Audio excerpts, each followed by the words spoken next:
17 વર્ષ પહેલા રિલીઝ થયેલી વિક્રમ ઠાકોરની આ ફિલ્મ આજે અચાનક વિવાદમાં ફસાઈ ગઈ છે। ફિલ્મના ડાયરેક્ટરને તો ધમકી મળી રહી છે અને વિક્રમ ઠાકોરને પણ એટલો સામનો કરવો પડી રહ્યો છે। ખાસ કરીને એક સમાજ આ ફિલ્મને લઈને ખૂબ જ નારાજ છે। તો ચાલો આજે વાત કરીએ કે આખિર આ વિવાદ શરૂ કેવી રીતે થયો અને ફિલ્મમાં એવું તો શું બતાવ્યું છે જેથી આખા ગુજરાતમાં આટલો મોટો વિવાદ ચાલી રહ્યો છે। તો મિત્રો 2025માં ઘણી હિન્દી જૂની ફિલ્મો જે રિલીઝ કરીને મોટો ધંધો કરી દીધો છે અને હા, દર્શકોને તો મજા આવી જ અને નિર્માતાને પણ મોટો ફાયદો થયો છે। આ જ ઉદાહરણ જોઈને ગુજરાતી ફિલ્મ મેકરે પણ પોતાની ફિલ્મને રિલીઝ કરવાનો વિચાર કર્યો, જેમાં મૈયરમાં મંડું નથી લાગતું એ ફિલ્મ તો ચર્ચામાં રહી ગઈ। આ જ જોઈને ફિલ્મના ડાયરેક્ટર હર્ષ પટેલે પણ પોતાની ફિલ્મ 17 વર્ષ જૂની પ્રીત જન્મોજન્મની ભૂલાશે નહીં ફિલ્મને રિલીઝ કરવાનો ફેસલો કર્યો અને પછી 12 ડિસેમ્બરે ફરીથી આ ફિલ્મને રિલીઝ કરવાનું નક્કી થયું। એટલે આ ફિલ્મની ચર્ચા થવા લાગી, પરંતુ કેટલાક વિવાદો પણ શરૂ થઈ ગયા। રિલીઝ પહેલા ફિલ્મોમાં ઘણા સીન અને ડાયલોગ ઇન્સ્ટાગ્રામ પર ખૂબ જ વાયરલ થયા, જેમાંથી કેટલાક ડાયલોગ રાજપૂત સમાજને નારાજ કરતા હોવાનું કહેવાયું। ફિલ્મની કથામાં વિક્રમ ઠાકોરે ઠાકોર સમાજના પુત્ર તરીકે રોલ કરેલો છે, જેમાં મમતા સોનીએ રાજસ્થાનની રાજપૂતની દીકરી તરીકે દર્શાવવામાં આવ્યા છે। બંને એક લગ્ન પ્રસંગે મળે છે અને પ્રેમ થઈ જાય છે, પરંતુ મમતાની ફઈને આ સંબંધ ન ગમતા તેઓ મમતાને રાજસ્થાન લઈ જાય છે અને હા, વિક્રમ પણ તેને પરત લાવવા રાજસ્થાન પહોંચે છે। આ બધી ફિલ્મની વાતો છે, પણ વિવાદ ફિલ્મની વાર્તાને લઈને ન હતો, વિવાદ ફિલ્મના કેટલાક ડાયલોગને લઈને હતો। કે તમે રાજસ્થાનના રાજપૂત છો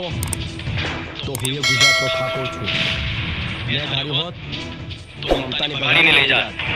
તો રાજપૂત સમાજના આગેવાન ફિલ્મના ડાયરેક્ટર હર્ષ પટેલને મળ્યા અને વાતચીત પણ કરીને નિરાકરણ લાવવામાં આવ્યું। મને આખી ફિલ્મ બતાવી દીધી, જય જય રાજપૂત સમાજની લાગણી દુભાઈ છે એ શબ્દો આખા હટાવી દેવામાં આવશે અને જય જય તે મ્યુટ કરી દેવામાં આવશે।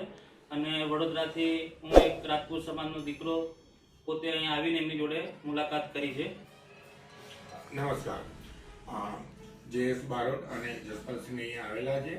મારી ફિલ્મ પ્રીત જન્મોજન્મની ભૂલાશે 2009માં રિલીઝ થયેલી છે અને મારો વર્ષો થયા ફિલ્મ બનાવવાનું કાર્ય છે। મારે અલગ અલગ રાઇટરો ડાયરેક્ટરો આવતા હોય એટલે હું ફિલ્મો બનાવતો હોય અને અમે ક્યારેય એવું ના ઈચ્છતા હોઈએ કે કોઈ પણ સમાજની લાગણી દુભાય, પણ બાય મિસ્ટેક કે ભાઈ ક્યાંક એવું થઈ ચૂક્યું હોય તો અમે એને સુધારવા માટે તૈયાર હંમેશા રહીશું। અને તો મિત્રો હર્ષ પટેલે જણાવ્યું હતું કે 17 વર્ષ પહેલા જ્યારે ફિલ્મ રિલીઝ થઈ ત્યારે કોઈ વિવાદ કેમ ન થયો અને હવે વિવાદ કેમ, તો તેનો જવાબ એ જ છે કે તે સમયે સોશિયલ મીડિયા ન હતો, તેથી આવા મુદ્દા ઝડપથી ફેલાતા ન હતા અને અત્યારે સોશિયલ મીડિયામાં બધા જ ઓનલાઈન હોય છે। અને હા, પદ્માવતનું ઉદાહરણ તો ખબર જ હશે તમને। તો અત્યારે બધી વાતચીતથી મામલો થોડો શાંત થયો છે, પરંતુ ફિલ્મ રિલીઝ થયા પછી જાણવા મળશે કે શું ફેરફાર કરવામાં આવ્યો છે। અને હા, અત્યારે એ વિવાદને લઈને અત્યારે સમગ્ર ગુજરાતની નજર અત્યારે આ ફિલ્મ પર રહેલી છે। તો મિત્રો આજનો વિડીયો આટલો જ હતો। વિડીયો પસંદ આવ્યો હોય તો ચેનલને સબસ્ક્રાઇબ કરો અને એક લાઇક જરૂરથી કરી દેજો। અને આગળ તમારે સેના રિલેટિવ કે કયા સેલિબ્રિટી પર વિડીયો જોવે છે કમેન્ટ કરીને જરૂર